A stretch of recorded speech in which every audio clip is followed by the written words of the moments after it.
So today we have Ryan Buxton with the Pennsylvania Treasury Department and Susan DeCow of Pennsylvania Assistive Technology Foundation presenting with us. Ryan Buxton is a program representative for the Bureau of Savings Programs, which include the Pennsylvania 529 College Savings Program, the State College Savings Section 529 Program, sponsored by the Pennsylvania Treasury Department, and the PA Able Savings Program, modeled after college savings accounts. As a program representative, he travels to different counties across the Commonwealth to promote these programs to different businesses, advocacy groups, schools, and organizations to help them understand the importance of saving for a loved one. Prior to Mr. Buxton being a program representative, he served as a marketing representative for the INVEST program, which is a Treasury Department program where he marketed investment pools to government entities and nonprofit organizations across the Commonwealth. Mr. Buxton has more than 20 years of state government experience and has worked for 7 state treasurers.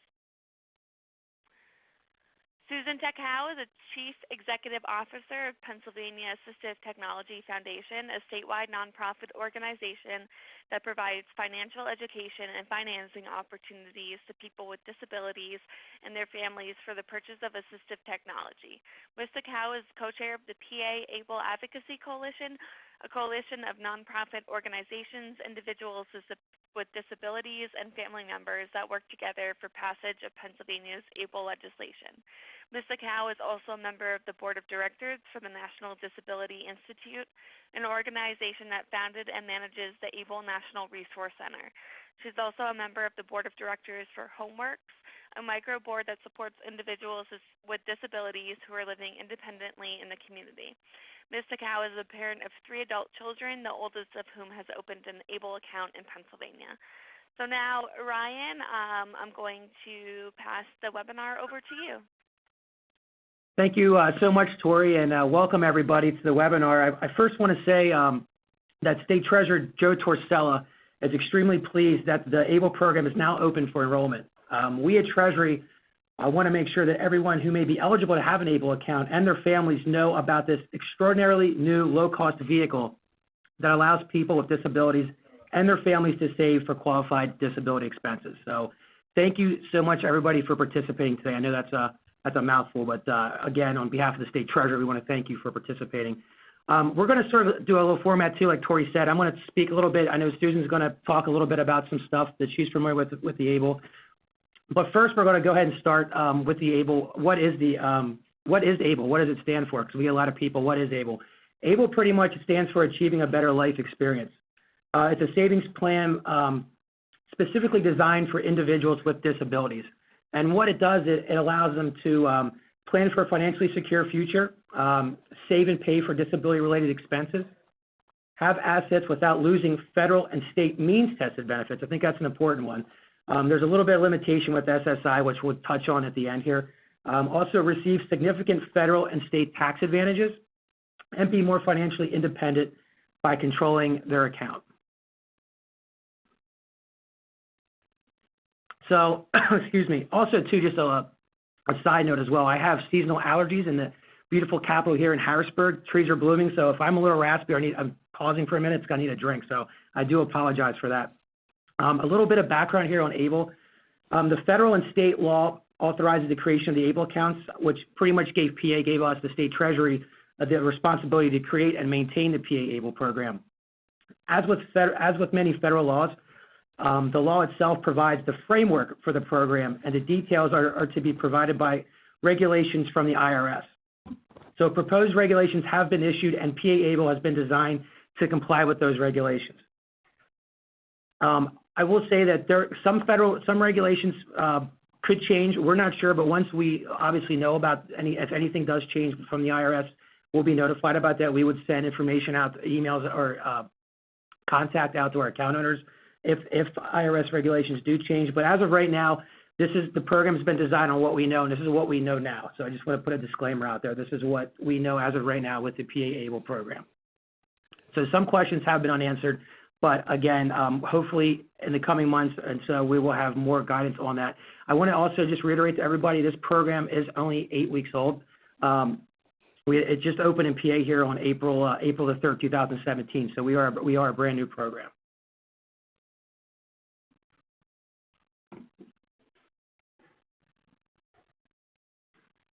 A little bit of overview here on the program. Before we can talk about the features and benefits of the ABLE, we first need to go over what the federal law provides. There's two major federal benefits with the ABLE program. The first, the federal law says that assets in the ABLE account and qualified withdrawals from the account are not counted in any federal means tested benefits. Again, we said a little bit with a little bit of limitation with SSI. This is extremely important because without ABLE, how much individuals with disabilities could save and still receive government benefits was, very limited. And an example, of course, of that was SSI recipients. They're capped at $2,000. The second major federal benefit is the tax treatment, okay? While contributions are made with after-tax dollars, I think it's important people understand that it's made with after-tax dollars, any earnings on the growth on the contributions while in the account are not taxed, okay? That's called tax deferred. This is different, for example, from your interest-bearing checking account or savings account, which you need to pay taxes on. So, and when using the account for qualified disability expenses, the taxes are called tax exempt. Okay, those funds are tax exempt. You don't owe any taxes on those funds. So as long as you're using those for tax qualified benefits, qualified expenses, there is no tax. It's called tax exempt. Hi, Susan, Ryan. I just thought I would speak in real quickly. And I hope people can hear me because my phone kind of comes in and out. But when Ryan's talking about it doesn't count as an asset, the monies that are in an ABLE account, I noticed that some of the participants will know exactly what that means and some may not. So for people with disabilities, for some people with disabilities, they are relying on supplemental security income. And there you can only have, for those people, you can only have a total of $2,000 in assets, including one car and one house. For people who are receiving home and community-based waivers, it's a little higher. It's $8,000. And so while we are very interested in creating and expanding affordable, accessible housing, the housing alone won't make it possible for someone to live in the community. The services that people receive make it possible. So that's why these ABLE accounts are so critically important, because people will be able to have assets greater than what are allowable under SSI or home and community-based waivers. Absolutely. We're going to thank you, Susan. We're going to touch on that towards the end of the slide with the SSI and what you can have for that, which is it's a great point. Thank you for bringing that up. I think we're going to continue on to our next slide here just for time issues. The benefits, in addition to the great federal benefits that the ABLE provides, Pennsylvania's plan, PA ABLE, has several PA-specific benefits, okay? These are only available to PA residents if they have a PA ABLE account rather than other states, because there are other state programs open right now. Similar to the federal law, the state law excludes funds in the ABLE account from being counted in certain needs-based state benefits. Benefits related to health, including medical assistance, disability, or student financial aid. The state law also mirrors federal law on the tax benefits. There is no state income tax on the earnings while funds are in the account or when withdrawn if used for qualified disability expenses. But there's also one additional PA state tax benefit. The funds in PA ABLE accounts are not subject to PA inheritance tax. That tax can be as much as honestly as 15% of the total amount. So that's another great benefit. There's no PA state inheritance tax paid on these accounts. There are two very unique features on the account control. We want to talk about the account control. First, the federal law requires that the person with the disability be the account owner. Okay? I just want to repeat that again. So the person with the disability is the account owner of the account. But someone can act as a fiduciary for a child to open an account on the child's behalf. Second, a parent of an adult child who lacks, capacity to contract can open and control an account as a fiduciary without the need to first get official guardianship. A birth certificate is all that's needed. Also, in state court proceedings, accounts are not subject to attachment or levy by any creditors for either the account owner, the eligible individual, or anyone making contributions to that account. Okay, so they're exempt from any state court proceedings. Okay, Ryan, let me interject two things on that back slide because people are going to have questions about the second bullet. Earnings are not taxed while in the account, and that's critically important. This is different than a special needs trust. And as a parent, I will tell you that it's probably important to have many different options for your planning for the future. The ABLE account is the only account where the individual with a disability can control those monies. A special needs trust, the person with a disability cannot control those monies. The monies, again, as Ryan said, in an ABLE account are not taxed. However, monies in a special needs trust, once it's funded every single quarter, you are going to be paying state and federal taxes on the monies that are earned during that time period. The second thing I wanted to mention is that parents can open an account for adult children who lack the capacity. We at Pennsylvania Assistive Technology Foundation have had many questions about the issue around helping someone monitor their account, control their account, because many of our children have had limited or no experience around financial education, around how do you make expenditures, making good expenditures, making sure you are keeping records. So it's what we're going to talk about a little bit later, but I wanted to point out now, is that there are levels 1 through 4 that a parent or a guardian or a representative payee can click off. And one has very limited authority for a parent, for example. Level 4 gives a full account authority also to someone else so that you can do it in concert with the person with the disability, the beneficiary. Yes, thank you. Yes, and we have those different levels, and with the same levels of control, too, in our college savings world, we like to say. We have different levels of authorized agents to authorized individuals, and we'll touch on that, too, as well. Thank you, Susan, for your input on that. I appreciate that. Moving on to the next slide, too, because this is the big question, right? You know, we have ABLE, so who can open an ABLE account? That's a big question, right? You know, we talked about people with disabilities. You know, not all people with disabilities qualify for an ABLE program, qualify to open an account. The federal law, and you're going to hear me say law a lot. Unfortunately, this is the verbiage that we, you know, off the federal law, and we have to use that. The federal law imposes 2 requirements. I think the second one, everybody can see on the screen, is the most clear cut. The disability started before the age of 26, for the 26th birthday. Now, I just want to pause on that for 1 second. There is currently legislation right now in Congress trying to raise that age limit to 46. That's still in committees, what we're being told. That's not moved out of committee yet, but there is sponsorship on that to raise that age gap to 46, because when this first came out, we heard from a lot of people. I'm sure you did, Susan, as well, too. People were not happy with that age being so low for disability, you know, for someone having a disability.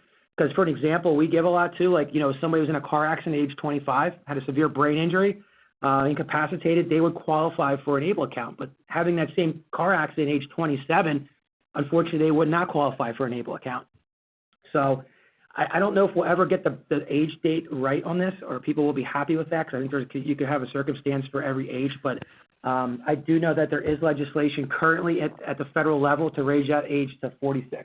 So that is out there.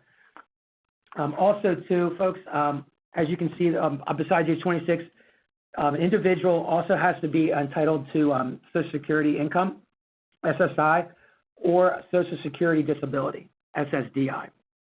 And let me just flip screens here, too. On my screen, for some reason, did not flip. I apologize. Someone has to be qualified for SSI or SSDI. They do not have to be actually receiving the benefits. They just have to be entitled to those benefits. Okay, so that's a big thing there. So if you qualify for SSI or SSDI, you would qualify for the ABLE program. Even if you're not receiving those benefits, you would qualify for that. Also, there's one more thing, is self-certification, self-certify. An individual, this is the federal law, an individual must have a physical or mental impairment that results in marked and severe functional limitation, and which has lasted or expected to last 12 continuous months, or result in death or be blind. That is a quote that is right out of the federal law for self-certification. To meet self-certification, you must have a written diagnosis from a doctor that meets SSI criteria, I could tell you that with our enrollment process, it's just a box you check. We don't need to see the doctor's note. You need to keep that for your records in case you're ever audited. That you might need to show proof of that. But as far as when you're signing up for the ABLE program, you go online, our forms. There's actually a self-certified checkbox, so you just would check self-certify for that. That's all we would need. We would not need any backup documentation with that.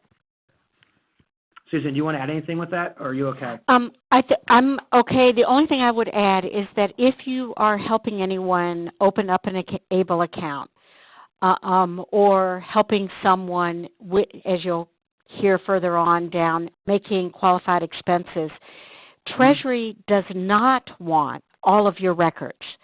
Right. You don't have to send them in. You have to keep them. So what I would suggest is getting a file folder, one of those expandable file folders, and just throw everything into that file folder just in case the IRS does an audit.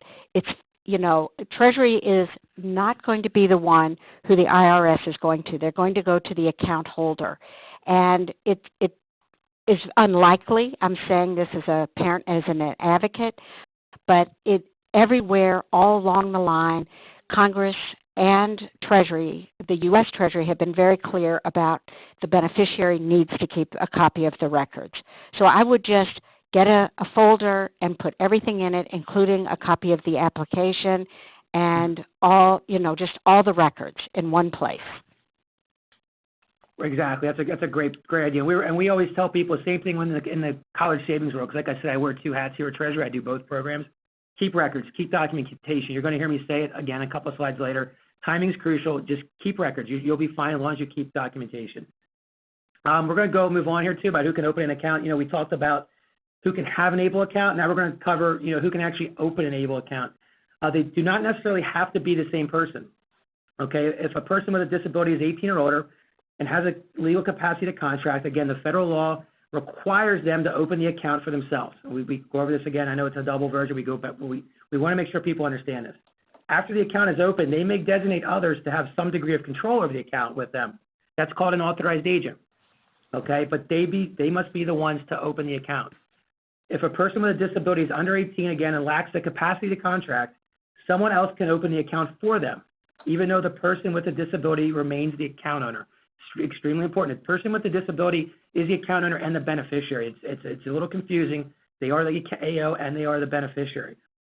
That person that helps that person that cannot legally contract, that person is called an authorized individual, and is the fiduciary and must administer the account for the benefit of the account owner. Okay, they cannot benefit personally from the account. You can't take a fee or charge that person for helping them. We make that clear. You can help them, but you can't personally benefit from that too. Federal regulations limit who can be the authorized individual to a couple of things here. And Susan talked about this a little while ago. The parent, guardian, power of attorney, okay, the POA, and now the representative payee. Because we did get that question a lot, and we were actually hesitant on that on the representative payee side of it, but now they are accepting representative payees. However, we need original documentation from that representative payee who is representing that person with a disability. So they're going to need to provide a little more information, documentation as a representative payee. Now, as mentioned too, when covered the PA ABLE benefits, in Pennsylvania, the authorized individual retains control of the account even after the person with a disability becomes an adult, okay? With the protection that the eligible individual can request and be granted control once they are 21, unless a court order says otherwise. So when someone receives 21, they could say, I want all that money. I'm controlling that money. Well, if it's not in their best interest, you can have a court proceeding for that person. And knock on wood, hopefully that doesn't happen. We haven't had any cases of that, but that is in the law. In other words, just to make it really clear of what ABLE is all about and why this language, what Ryan's talking about, is critically important.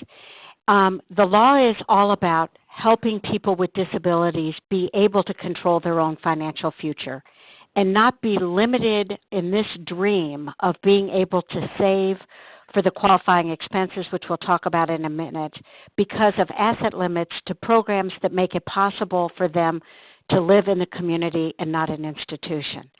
So that means that a person with a disability will be in control of that account when they are 21. The only exceptions really are if a parent or an advocate has guardianship. So if you open up that account for your child and they're 18, when the child is 21, they can get control of that account by writing to the Pennsylvania Treasury.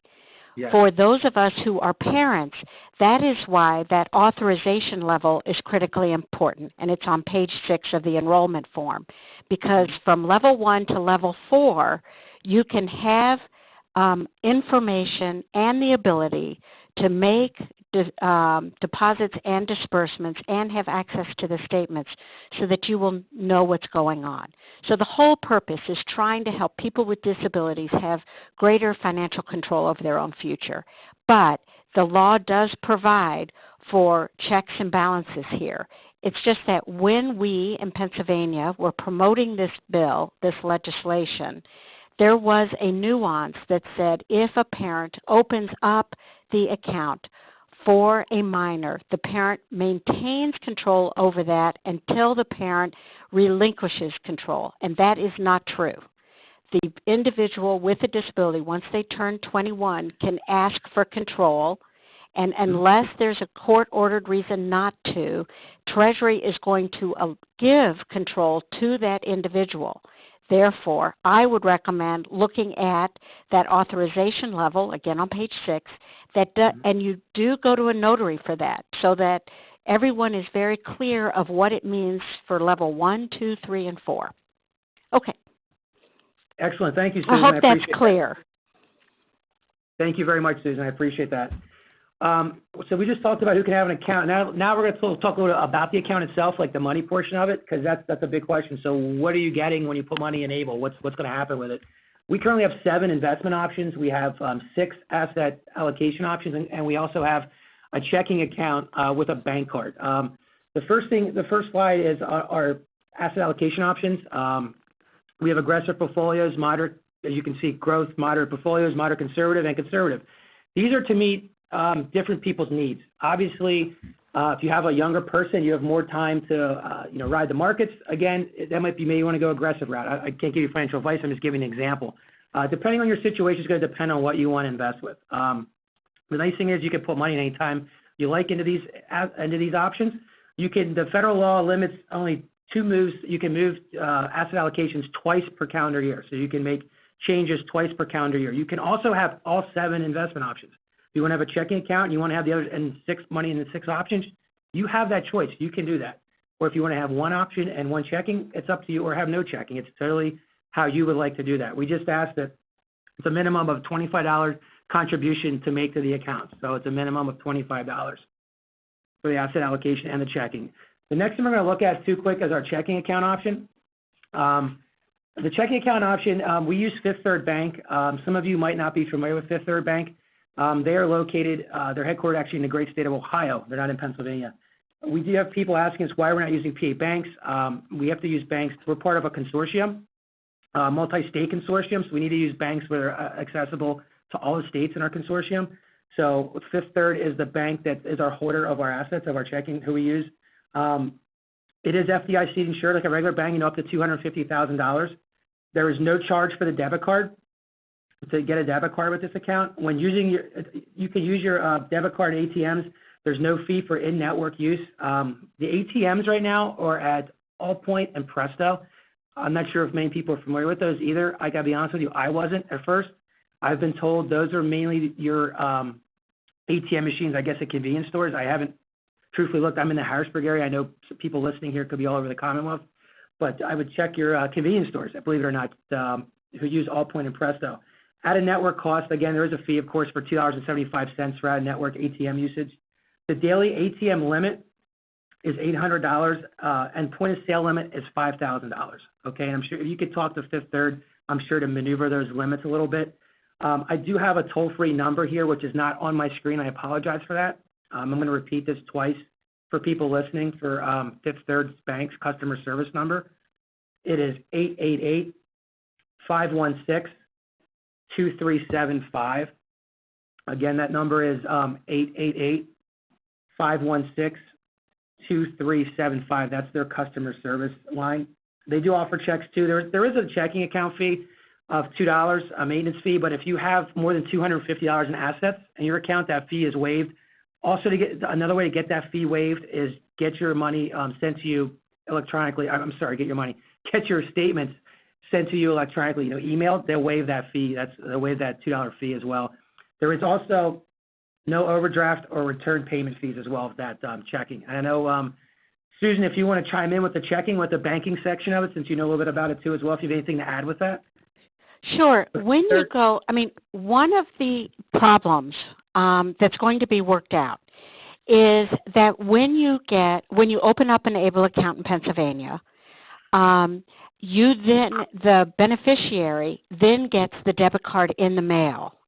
And at the moment, there's not a big flyer that's in that envelope that says, this is the debit card for your ABLE account. There's one flyer, and it's like the fourth bullet or something like that. So people just need to know that the debit card does not come from Pennsylvania Treasury. It comes from this outside bank, Fifth Third Bank, which covers many states. It's just that not all over Pennsylvania. So you will log in, and you have to, just like any other debit card, call in to activate the card. And then when you go on Fifth Third's website, which is 53.com, up in the upper right-hand side, you can put in zip codes and find out where there are the ATM machines. And I did it, and I'm in the eastern part of the state, and the Fifth Third is the Wawas, the Sheetz, the CVS.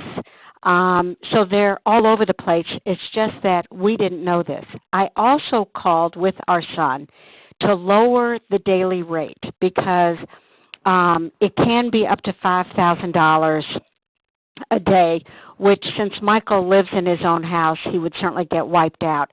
So we lowered it to $500 a day maximum, which is similar to the larger credit union in the Harrisburg area for the state employees. That's what their limit is. So that wasn't a problem at all. It's just that you need to call the customer service line that Ryan gave you at Fifth Third. Thank you, Susan. I know from experience, that's why I know you have some experience with them. That's why I wanted you to talk a little about them. We're going to go to the next slide, Susan, if you want to talk about a little bit of nuts and bolts here too. That's okay? Okay, so the nuts and bolts is that it's unbelievably easy. It's very easy to open up an ABLE account. So what you do is you go to paable.gov, which is our Pennsylvania Treasury, and then it's a new website that's very easy to see what where you plug in all the numbers. You can download the information. You can fill things in online. And what is really wonderful is you can call PA Treasury and someone answers the phone. You are not getting a phone tree. That is not true with Fifth Third Bank. So PA Treasury, and as you can tell, I'm with a nonprofit. It's really wonderful to talk to them. They will help you through everything. So again, it's Fifth Third Bank. You need to go on to Fifth Third Bank and their website, and you can monitor your spending. So Ryan's going to talk in a minute about some of the qualifying expenses. You can use your debit card for all of those. So how do you monitor the spending and keep that file? You can use the statements and watch it not on Treasury site. And nowhere on Treasury site do they tell you this, but you have to monitor it on Fifth Third site. Okay, the next one.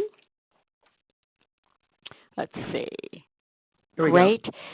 So here's where, and Ryan and I are both going to talk about the qualifying expenses.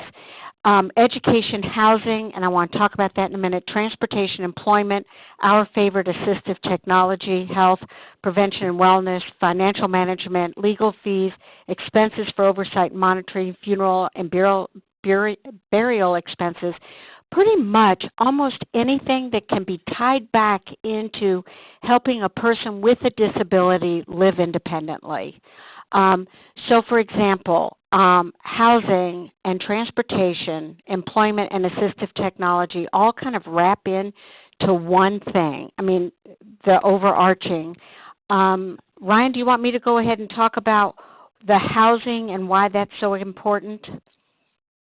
If you want, yeah, we could do that too. We have a slide Okay. and 2 slides. We'll pull a couple of things out. But if you want to talk about the housing, that's great. Also, too, I just want to ask you, Susan, that the language too, folks, too, there's 11 things we pulled out, but you have to understand basic living expenses. So you can make an argument. I mean, if you can make the argument and you keep documentation like Susan's talking about, you can make an argument pretty much for everything. That's the regulations, basic living expenses. We pulled out 11 categories, but I mean, if you can make an argument for something, people ask me, Ryan, give me a non-qualified disability or expense, and I really can't do that because someone can maybe have an argument for that this is helping somebody with something. Again, it's totally up to the account owner to make that determination. It's not up to Treasury. It's not up to us. It's the account owner that makes that determination. And again, as long as you keep documentation, you should be fine with that. Correct. And we do have a quick question about does health include expenses for mental health and substance abuse treatment? Yes, absolutely. The other thing that's interesting about the ABLE accounts and the qualified disability expenses for everything except for housing. So put that on pause. If, for example, under assistive technology, you want to buy an iPad, and that iPad is going to help you make it possible for you to communicate with others or to learn, and you're intending to buy that iPad, you can take out money in January to buy that iPad, and if you don't get around to it till August, you're okay. Just again, keep the receipt, and you will have a record of you took the disbursement from your account, and then keep the receipt for your iPad that you purchased in August. Housing is different, and all housing expenses are different. And that's kind of a big asterisk. In order for housing and housing expenses to not count as an asset, the disbursement and the expenditure must be made in the same month.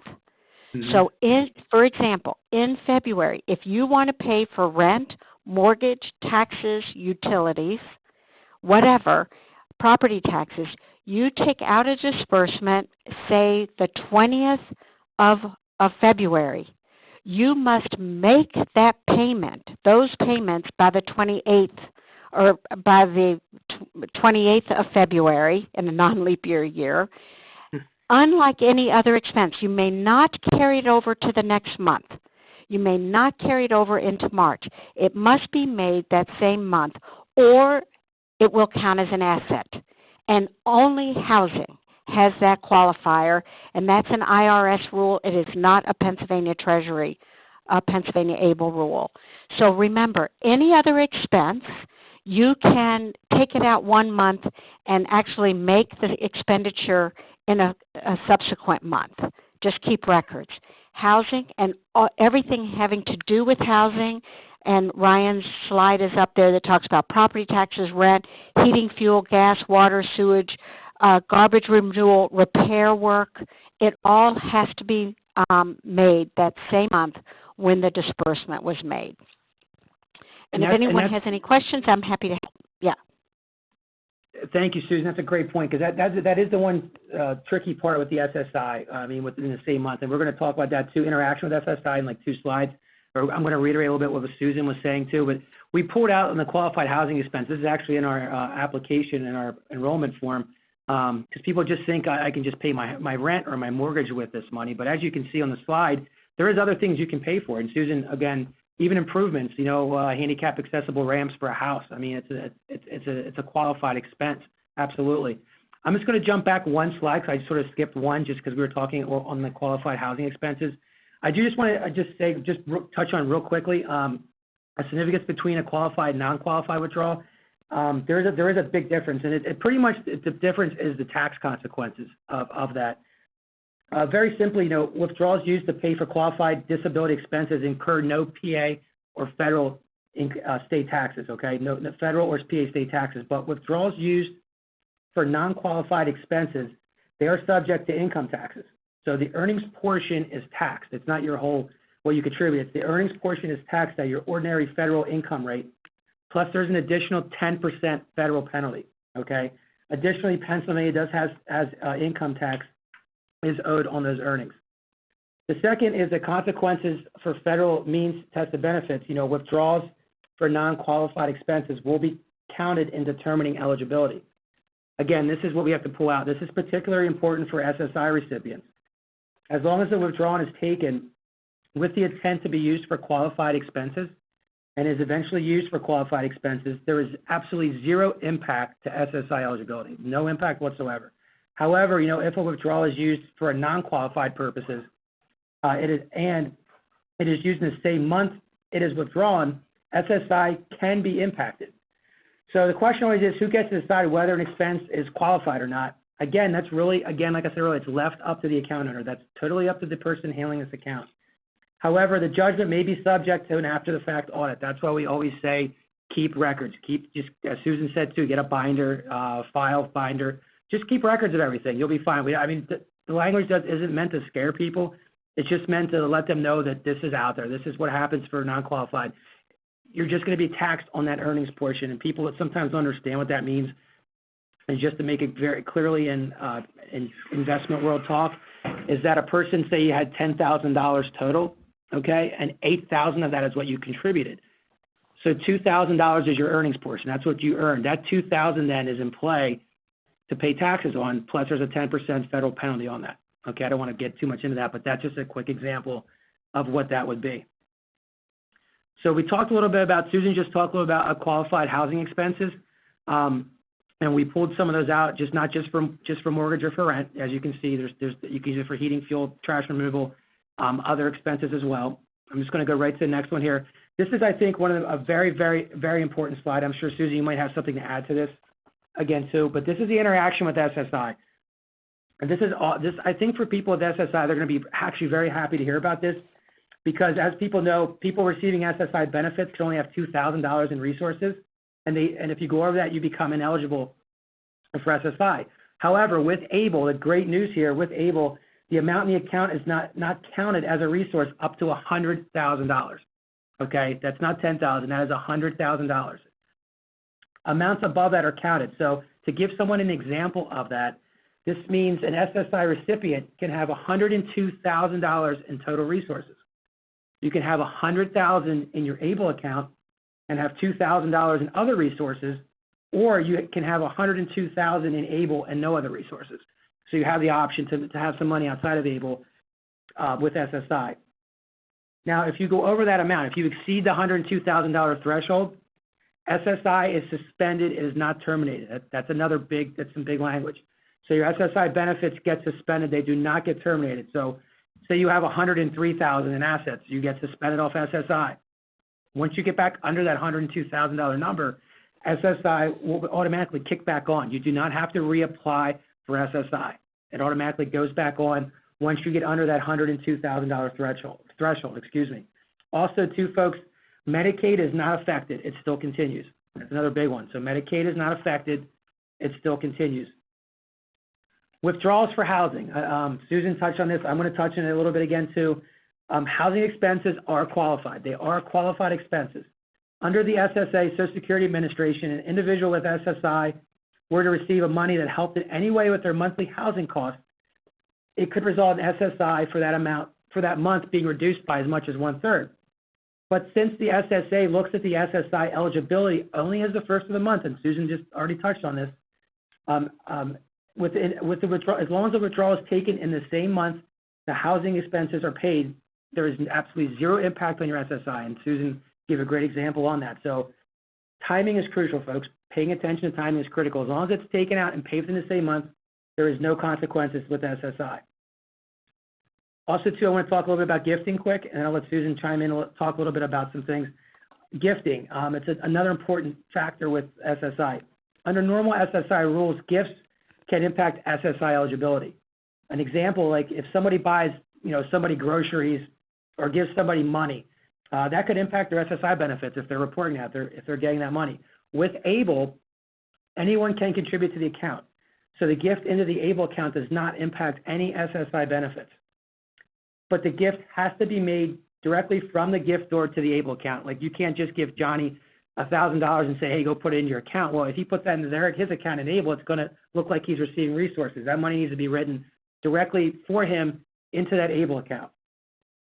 So instead of, helping someone, again, example, like buy groceries or giving money of like $25, we use $25 as an example for birthday gifts, just send a contribution directly into ABLE. Again, we just ask that the contribution be a $25 minimum. Just send that money in. You can mail a check the old-fashioned way, mail it right into us. You can have your bank set up for payroll or for a bank withdrawal like an ACH. You can do many different things to have the money come out of your account or out of a loved one's account into an ABLE account. Also, too, one last thing is the SSA issue. SSI recipients are required to tell SSA anything that would impact their benefits. Okay, they're required to tell them that. Pennsylvania, for us, as far as Treasury is concerned, our duty is we have to report every month to SSA as the first of the month on every ABLE account. So what we do is we send SSA a report on things on the balances and every withdrawal taken. We do not say that they're buying a new car or they're using the money for a bus pass or for housing. All we're showing is the person's balance and the withdrawals that they're taking out of that account. That's the only thing Treasury sends to SSA. Again, it's up to the account owner to keep documentation and keep records of what you're making purchases for. And Susan, if you want to add anything to that with the SSI interaction? Well, that is, you did a great job. The importance for gifting, though, I did want to reiterate that because a lot of people are just trying to give the person with the disability some money and say, just put it in your ABLE account, and that will count as an asset. You can go on paable.gov,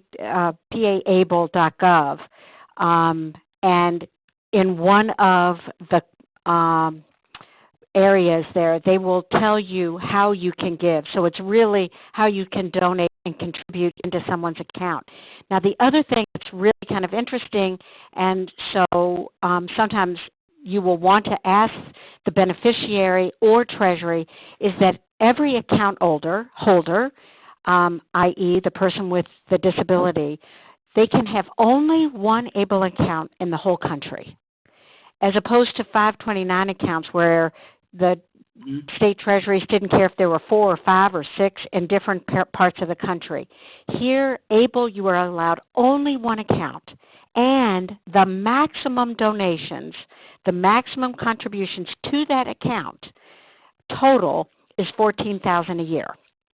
So part of what some of the maneuvering is, if you have someone who is leaving, for example, here's an example, leaving someone money, and say it's $15,000 they're being left, only $14,000 can go into that ABLE account. And that's an example because some of the special needs attorneys are saying, well, couldn't you do both? Well, absolutely you could do both. But a maximum into any account is $14,000 a year. Thank you. That's a great point. Yeah, so once you hit that $14,000 threshold and if someone makes a contribution, just to add on what Susan was saying, we're being told here at Treasury that money will be returned to the person putting that money in. That account is technically done for the year, as Susan just said, the $14,000. So once you meet that max, that money is down. Now, also, too, there is a cap on that for people that, other than SSI, this excludes SSI. Anybody that's on SSDI or self-certifying or the qualified disability, there's a cap of $511,758. And you're probably thinking, that is a crazy number. It is a crazy number, actually. That is what we did was we had to put a cap on that. That is 5 years at the University of Pennsylvania and 2 years at the Wharton School of Business. That is the most expensive college tuition in the state of Pennsylvania.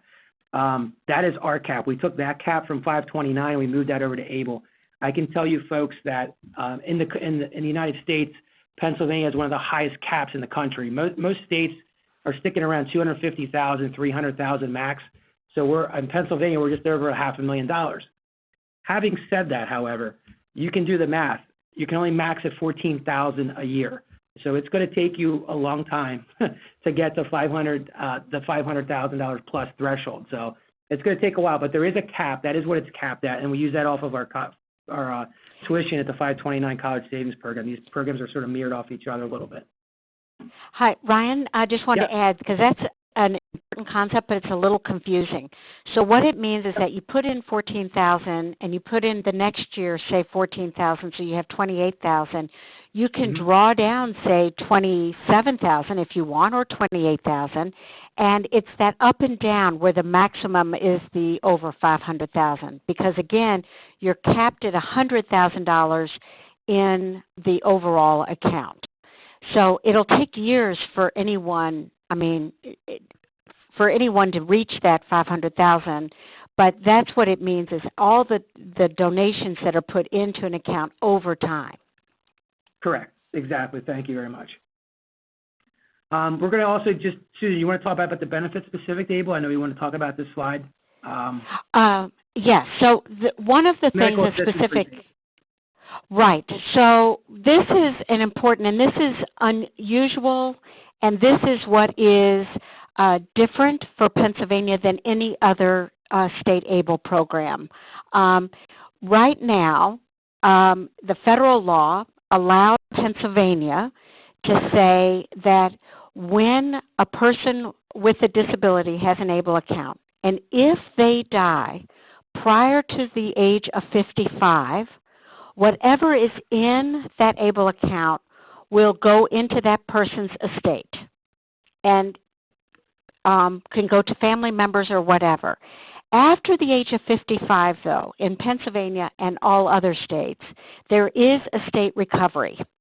And that means starting at age 55, all of the federal and state monies, all the Medicaid monies that are being used to support that person in the community, meaning all the attendant care, the pharmaceutical coverage, whatever, from that point on, at age 55 on, all of those monies that have been spent to support that person, the state will do an estate recovery and go in and take out the monies from the ABLE account to repay what the federal government and the state government spent to support them. Any remaining monies will go into the person's estate. But as we all know, that's somewhat unlikely that there will be many remaining monies. But it's really critical to understand that up until that age of 55, those monies that are in the ABLE account will remain in the ABLE account and then go into the beneficiary's estate. And no other state has that provision, and that's called the prevention of the clawback. Okay. Thank you. Absolutely. Thank you very much. Susan, want to talk a little more nuts and bolts? Sure. I think we've countered this, talked about this once again about one account, and that's really important. Keeping records is really important. And lastly, having all of the people who want to help build an account make a deposit directly into that ABLE account. And if you don't know how to do that, the people at Treasury will help you. Okay. Absolutely, and like Susan said too, we have a call center, customer service center that's here 8 to 5, Monday through Friday. So you will talk to a live person when you dial in here. That's something we pride ourselves on. I think it's important for people to know that you're not going to push 10 buttons, so you will talk to somebody. That is right now the end of our presentation. I do want to say too to folks, please check our disclosure statement out. Make sure you understand the investment objectives, risks and fees and tax implications of all. We always put our disclosure out there. If you visit Treasury's website, you visit our ABLE's website at paable.gov, or by calling our toll-free number. I put up here in the last slide too our contact information. If people have questions after this is done, because that always happens, of course, feel free to email us. We have both of our sites. Our info at paable.gov. You can email us. Someone will get back to you. We have Treasury's, our ABLE's toll-free number. We have Susan's number up there too, the PA Assisted Technology Foundation as well. I'm sure they'd be happy to help with any questions in regards to the PA ABLE program. So I think at this point right now, I see we have a couple of minutes left that I guess we'll let it see if anybody has any questions, and we can see if we can answer a couple of those. Great. Thanks, Ryan and Susan. Really appreciate it. So now we're just going to open it up for questions. Because we do have a lot of people on the call, I'm going to ask that people type in their questions at the chat box on the lower left-hand corner of your screen. so that we don't have any background noise.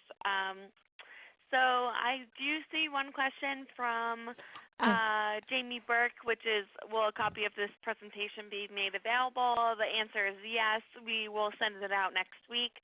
Thelma is asking, can a non-parent be an authorized individual? And is there any source that compares the ABLE program with the Special Needs Trust? Okay, yes, a non-parent can be an authorized individual. Again, it will be notarized to make sure that the beneficiary is in agreement with this. And also, you know, the guardianship as well as representative payee can also be an authorized person. Is there a resource that compares the ABLE program with Special Needs Trust? Last year, the ARC of Pennsylvania had a chart. And I would ask them again, the ARC of Pennsylvania and Pennsylvania Assistive Technology Foundation, we were the co-chairs of the advocacy organization of getting this legislation through. So they were the keeper of that really great information, because there are different kinds of special needs trusts. So I would ask the ARC of Pennsylvania. Great. We have a question from Cindy Daly. Self-cert includes a disability that lasts more than 12 months. What if a disability goes away after the account is opened?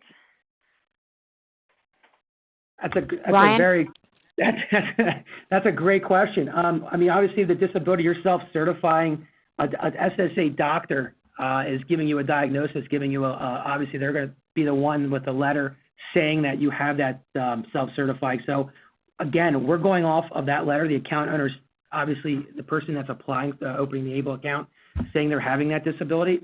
If it goes away, that I assume the account was open during that disability. I doubt that an SSA doctor is going to sign off on something that they think maybe could go away later. That's a great question. We haven't had that before, but I think that's. Well, the other thing is, if the other answer to the other part to that is that the ABLE account is a protection for savings that will grow. So I think the ABLE account would no longer be appropriate, and the person is not going to be concerned about asset limits, because if the disability goes away, you're no longer going to be eligible for either SSI, SSDI, or home and community-based waiver services. So the concern about how to protect yourself and allow you to have control over some financial future is no longer there. So I think what will happen is you'll have to close the ABLE account. And those monies will then be subject after, I guess, I mean, that's a good question for Ryan to go back to, but you won't have the protection. Those monies would then be subject to the tax consequences, and the penalty would be a non-qualified withdrawal. I mean, you're using it just to take the money back out. It'd be a non-qualified withdrawal. But again, I wouldn't think a doctor would self-certify someone if they were losing that in a couple months. You know what I mean, for the self-certification. Correct. So thank you. Okay. Can you transfer money from a special needs trust set up to a new ABLE account? If so, what are any tax implications? The minimum to open up an account is $25. Correct. Treasury has made it so that that this is going to be an affordable product. I think, Ryan, isn't the yearly fee $40?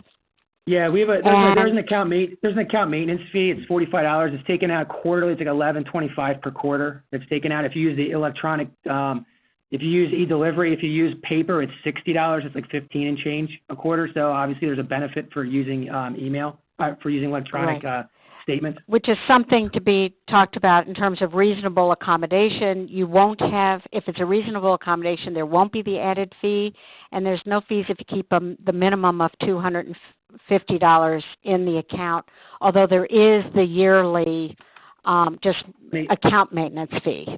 Correct. $11.25 per quarter, correct. And the $14,000 limit, that is a yearly limit on any account. Every account, there are no exceptions to that. And that goes back to the whole gift tax, the federal law around gift tax. So I would suspect at some point the $14,000 will be increased because the gift tax exemption will be increased. But Correct. right That's now, no exception. That's as of 2017. That's as the federal law has it right now. And Susan's correct. That could go up. Again, that could be an IRS proposed change. Once that happens, we would notify, of course, all of our account owners of that. Right. Homeowners Association or condo fee a qualified expense? Yes. Yes. So then there are two other questions coming in. Ryan, you may know, is there a form for the recipient reporting to the SSA, to Social Security Administration? Is there a form from you? I do not think so for the person, because Treasury is doing the self-reporting on the actual transactions to SSA. We're handling that on our end. I do not think that's something that someone would have to have from SSA to report. And Treasury's just handling the withdrawals and balances per month. We're sending out. And the beneficiary does not. There is nothing like that for the beneficiary. So the individual with the disability or the family member does not. If self-certifying, do you have to have an impairment that would in fact qualify for SSI if all other financial requirements were met? Yes. You don't have to, or Social Security disability insurance. Mm-hmm. So this program is designed to help people who are concerned with asset limits.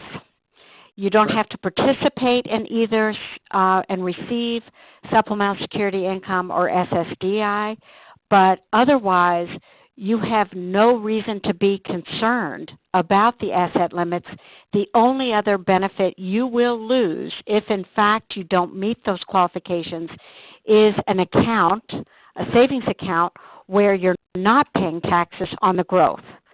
And that really, that was kind of something, Ryan, that was interesting to me. Because Kathleen McGrath, who we worked with for quite a few years and then recently retired, that was one of the points she was making for Treasury, was that this was an account where you don't pay taxes. And I was kind of intrigued by those comments because that's not often what people are thinking about. They're thinking about having an account where those monies do not count as an asset, and I wasn't as focused on the growth, but that answers that question right there about self-certifying. Correct. So the only reason this account is really great is if you really have a significant disability and you have to be concerned about asset limits. Great. Well, that concludes the questions, and that concludes our presentation. So thank you, everybody, for getting on this webinar, and thank you, Susan and Ryan, for presenting today. We're so glad you were able to do so. So I hope everyone has a great weekend, and we will send out the recording and the PowerPoint at the beginning of next week. Thanks again. Thank you. Thank you.